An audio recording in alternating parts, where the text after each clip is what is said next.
Hi, everybody. It's Mr. Caudill. I hope you're doing well. I'm doing well. We're going to continue with mitosis. You may have heard that in biology, duplication and division mean the same thing, and this is where that is true. That's confusing, but mitosis shouldn't be confusing.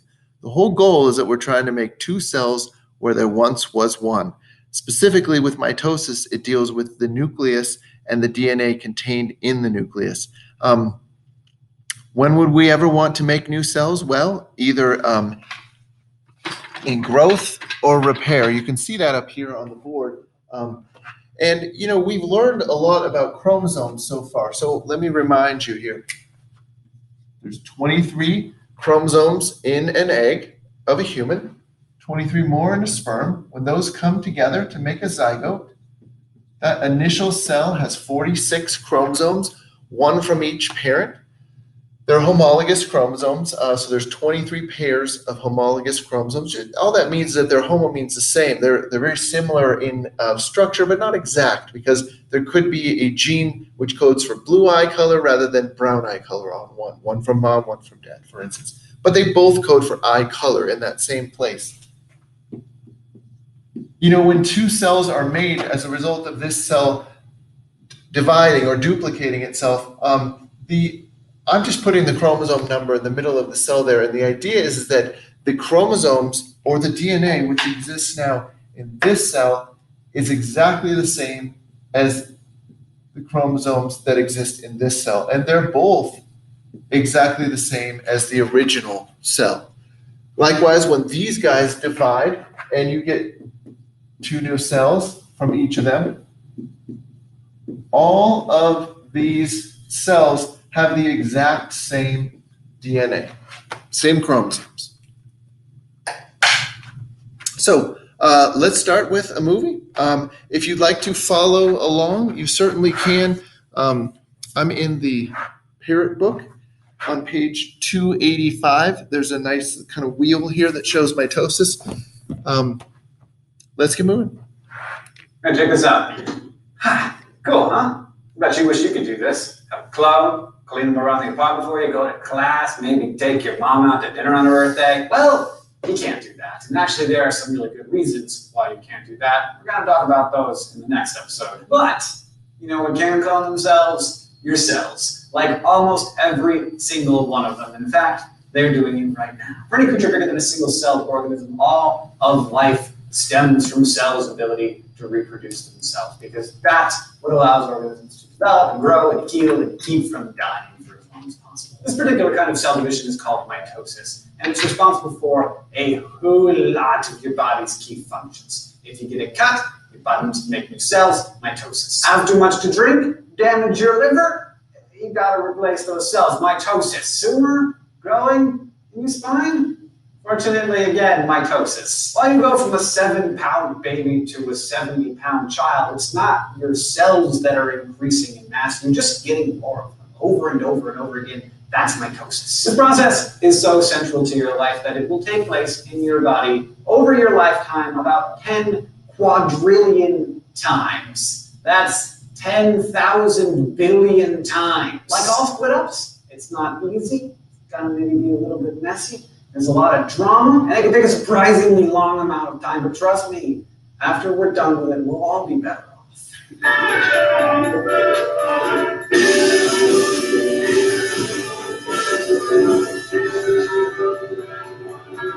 So you are made of trillions of cells, just like giraffes and redwood trees. And remember that inside each cell, there's a nucleus that stores your DNA, which contains all of the instructions on how to build you. That DNA is organized into chromosomes, and as we've mentioned before, in the body cells or somatic cells, you have 46 chromosomes grouped into 23 pairs. One in each pair is from your mom, and the other one's from your dad. Cells with all 46 chromosomes are called diploid cells because they have 2 sets each, and that's what we're focusing on today. You also have haploid cells that have half as many chromosomes, 23. And those are your sex cells. They're produced in an equally fantastic process called meiosis, which we'll be talking about in the next episode. But for now, the main thing to remember about mitosis is that it allows one cell with 46 chromosomes to split into 2 cells that are genetically identical each, 46 chromosomes, all in order to keep the party of life going. Now, the nucleus in your cell controls everything that goes on in the cell. It has all the instructions necessary for making the cell survive. So you don't need to duplicate the whole cell. All you need to do is duplicate the DNA, get it wrapped up, and then if you have two separate pockets of DNA, that's all you need to have two new cells. Mitosis takes place in a series of discrete stages called prophase, metaphase, anaphase, and telophase. And you can just say that over and over again and let it sink in your head. And part of what's really amazing about this whole process is that while we know what these stages are, we don't always know the underlying mechanisms that make all of them happen. And this is part of science. Science isn't like all the stuff we know. It's how we're trying to figure all this stuff out. Consider job security. If you ever want to be a biologist, there is a lot of stuff that future biologists have to still figure out. And this is one of them. All right, let's get our clone on. So most of their lives, cells hang out in this limbo period called interphase, which means they're in between episodes of mitosis, mostly growing and working and doing all the stuff that makes them useful to us. During interphase, the long strings of DNA are loosely coiled and messy, like that dust bunny of dog fur and laundry lint under your bed. That mess of DNA is called chromatin. But as the mitosis process begins to gear up, lots of things start happening in the cell to get ready for the big division. One of the more important things that happens is that this little set of protein cylinders next to the nucleus called the centrosome duplicates itself. We're going to have to move a lot of stuff around the nucleus, and that's going to be regulated by these centrosomes. The other thing that happens is that all of the DNA begins to replicate itself too, giving the cell two copies of every strand of DNA.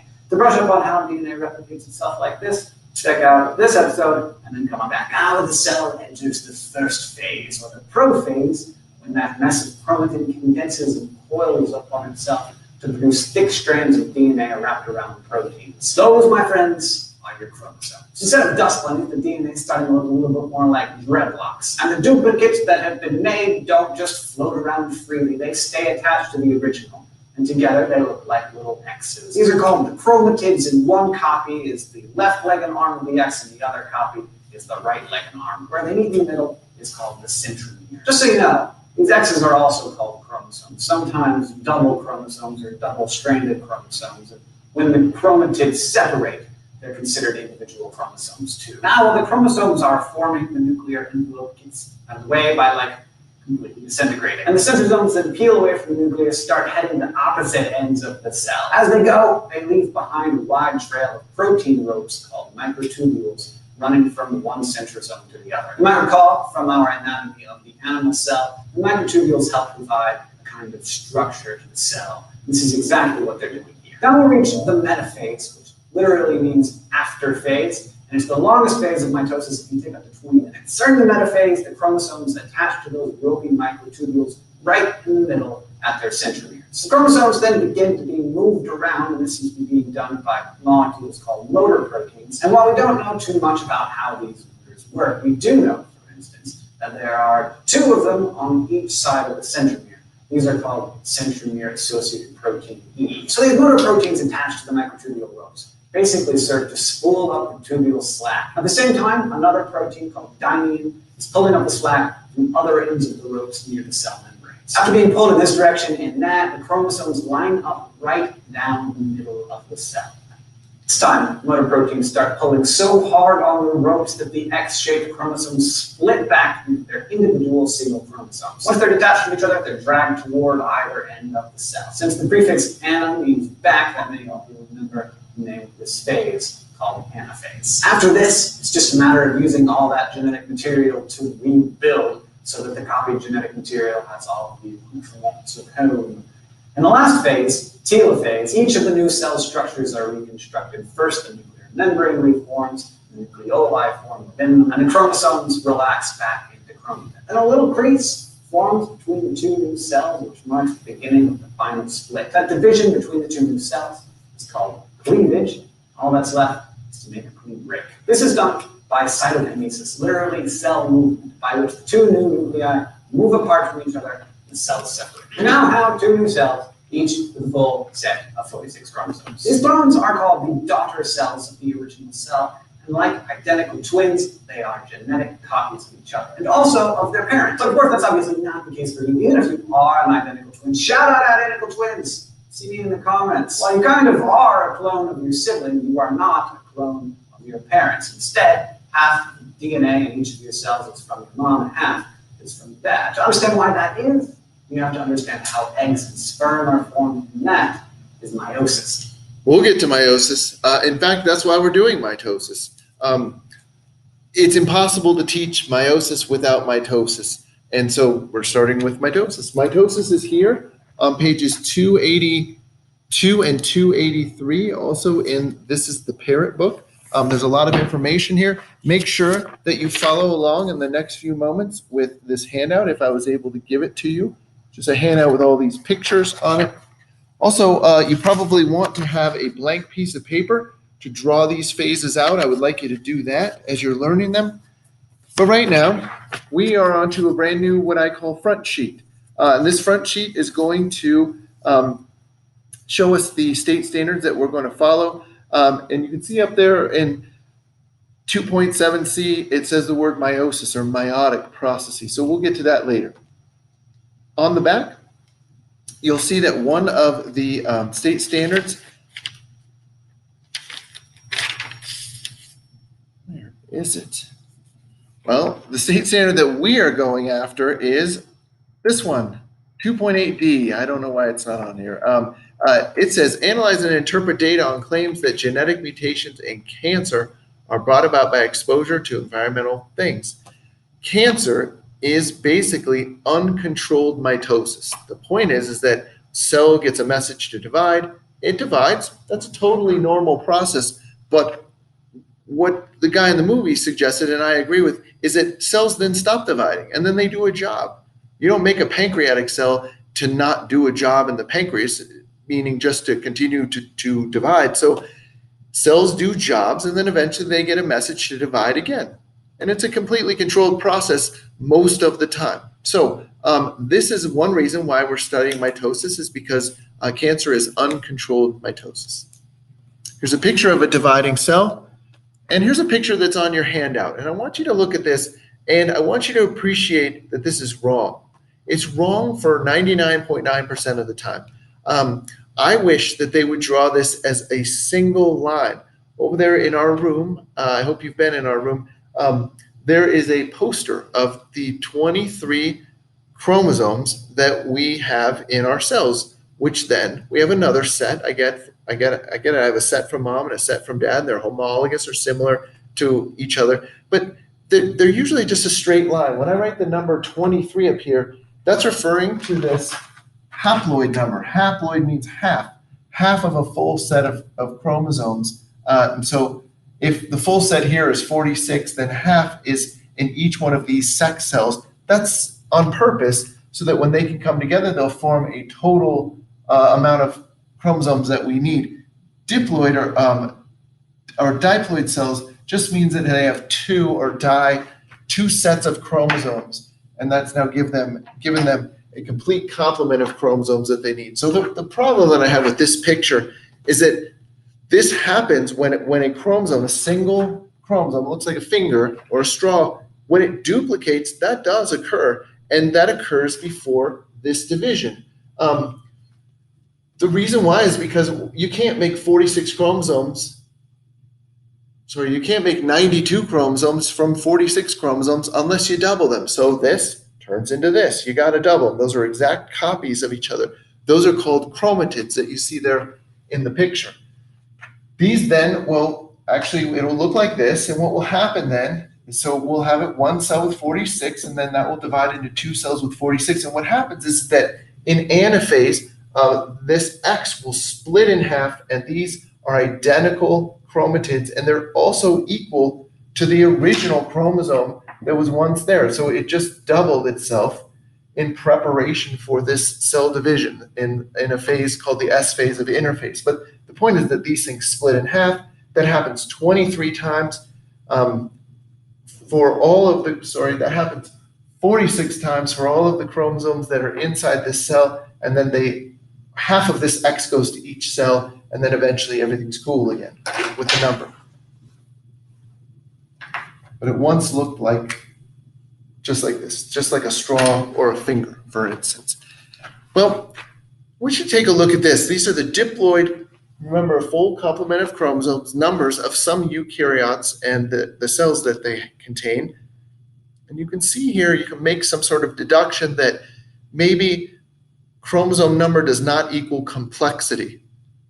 You can see that a chicken has about double the amount of chromosomes that we do in each cell. I think it depends on how big the chromosomes are. Some organisms have really small chromosomes with not much genetic information on them. And number two, some organisms don't do as much with the information on the chromosome in transcription and then translation. We do a lot with our advanced eukaryotic cells. So I think that this is just an interesting picture. Try off the top of your head to remember the stages of mitosis. Go ahead and remind your neighbor. I'm going to put an acronym up here, IPMAT. This is how I remember it. Interphase, prophase, metaphase, anaphase, and telophase.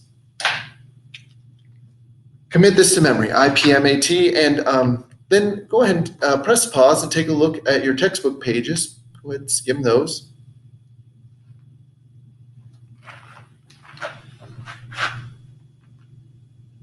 I'll give you a little bit of information on each one of these. Why don't you do this? Why don't you follow along? I think it's always a good exercise. I have a picture that a student drew up here of the phases of mitosis, and I always think it's great for kids to draw things so you can have it for the future, but also you can process while you're drawing it.